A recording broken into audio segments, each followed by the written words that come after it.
YouTube,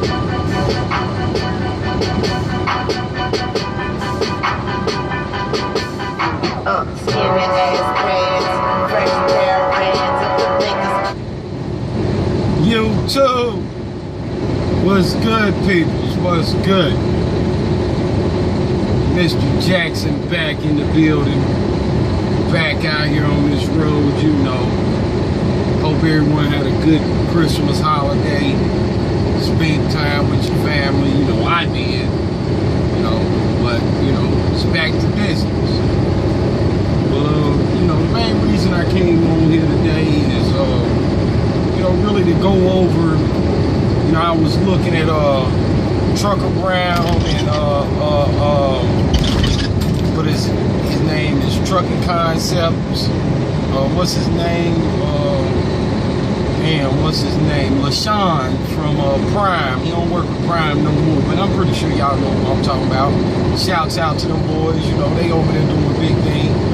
You know, I'm just trying to get on my shit like them boys, but you know, I'm just out here. I'm on the grind on my own, doing what I gotta do. But I was looking at one of their videos, you know, and I see that someone, I don't know if it was one of their viewers or whatever, asked a question to them about like felons or whatever. And they really couldn't give them no answers because neither one of them have been in that position, you know, which is a good thing. So, but, you know, me personally, you know, I really don't like putting people all in my business or whatever, but, you know, I'm a felon. And, you know, in actuality, I got 2 felonies. You know, I got some bad felonies on top of it. But I'm also a truck driver. My felonies is kind of old. I'm gonna say like 10 years old. So, you know, what I'm about to speak on is mainly for, you know, felons that want to get into this field to, you know, change their lives around or whatever, you know what I'm saying? So, you know, let me find out and I'm riding out. First thing I want to say, you know, is, you know, if you a felon and you about trying to do right and be right and get into this trucking, don't give up your dream on what you're doing in this trucking or trying to get into this trucking if some of these companies won't fool with you, you know what I'm saying, as far as hiring you and bringing you to school. But my process of what I had to go through, you know, one, my first thing was getting accepted into a school.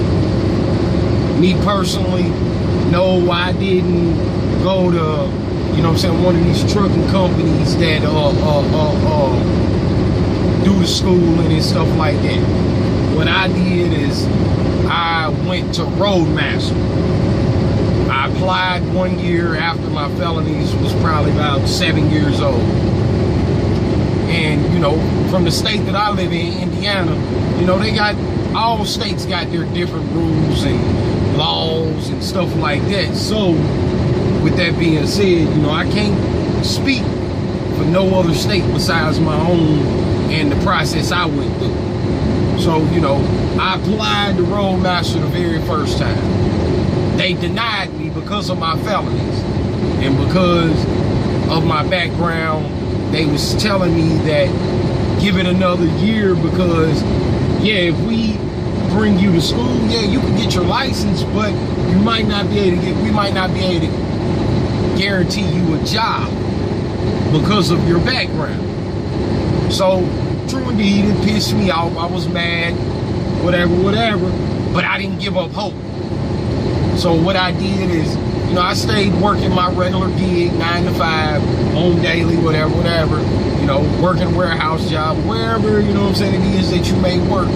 I just stuck to it. That year went by, and I applied again. Finally, they accepted me.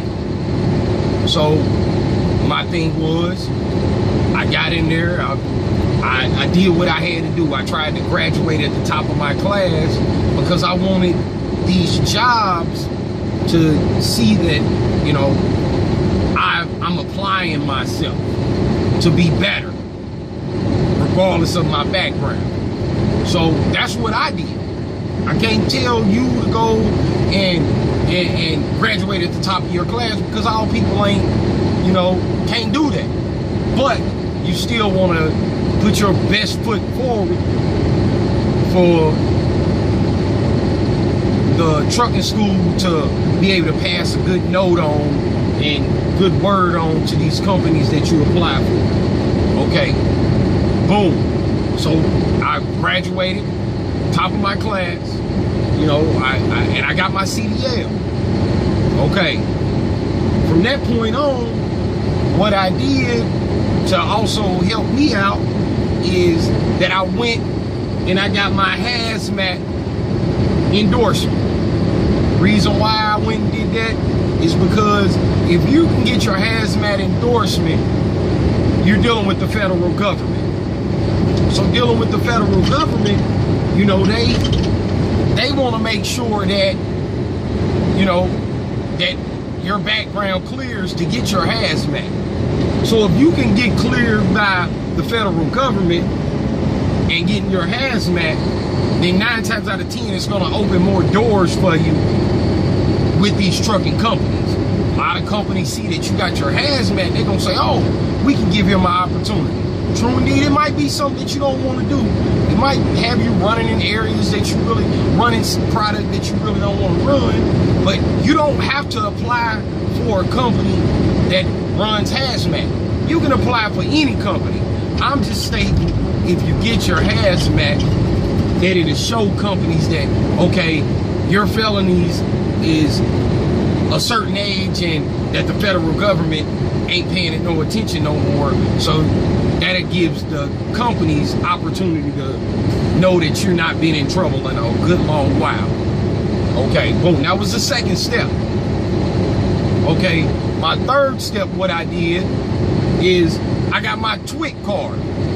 Same process that goes with the hazmat is with the TWIC card. You know what I'm saying?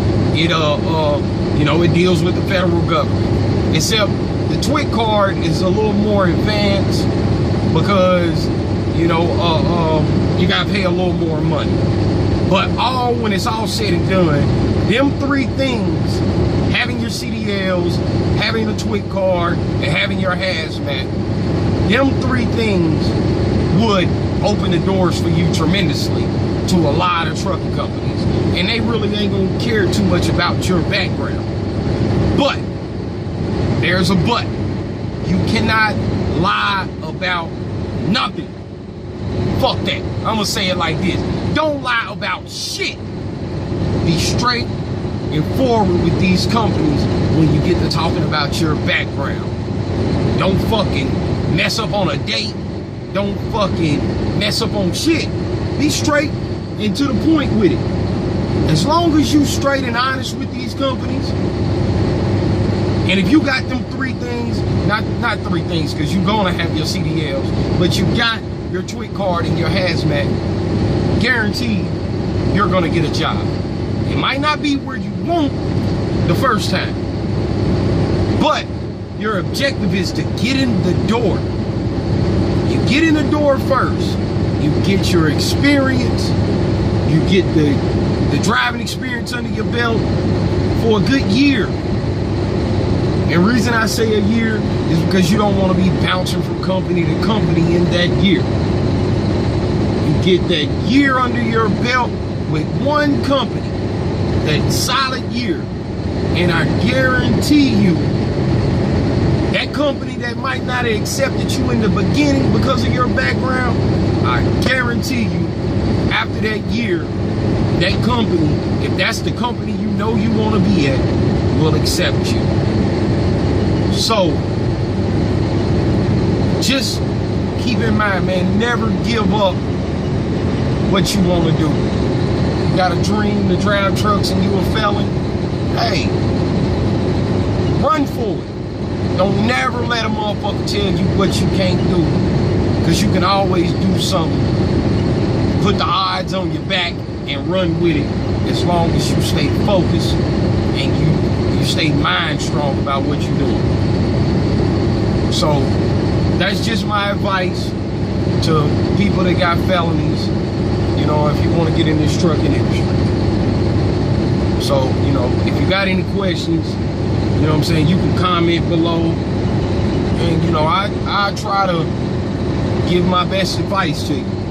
No, I can't tell you all the companies that hire felons. I can't tell you that because I haven't did my research in all companies that hire felons. But there are companies out there that will hire felons. So don't give up hope. Don't give up your dream. And, you know what I'm saying, stay striving forward and push hard.